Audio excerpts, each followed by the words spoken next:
Pour Catherine Saint-Laurent, ça devenait sans doute trop compliqué à gérer.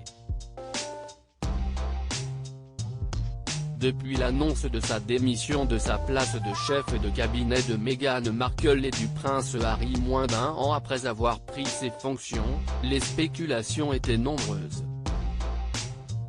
D'après les informations du Daily Mail, celle qui avait été embauchée pour seconder les Sussex dans la gestion de leur fondation Archewell aurait pris la décision d'arrêter cette collaboration, se sentant obligée de remplir des missions qui dépassaient sa fonction.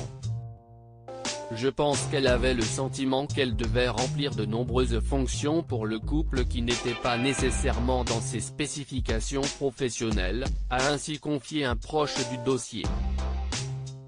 Lorsque Meghan Markle et le prince Harry avaient choisi Catherine Saint-Laurent pour les accompagner, ils l'avaient décrite comme étant un atout incroyable.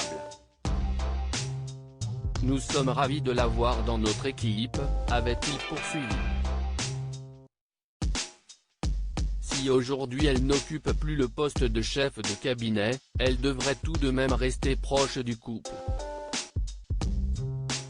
En effet, elle conservera un poste de conseillère senior auprès des Sussex mais sera plus en retrait.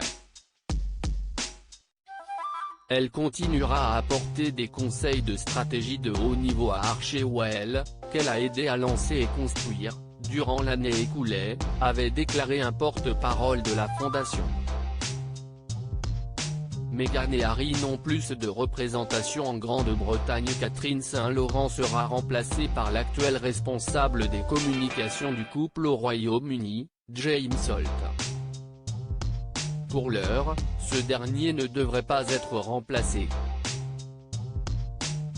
Ainsi, les parents du petit Archie ont décidé de ne pas avoir de représentation officielle en Grande-Bretagne. Ainsi, toutes leurs relations avec les médias sont désormais gérées depuis les États-Unis.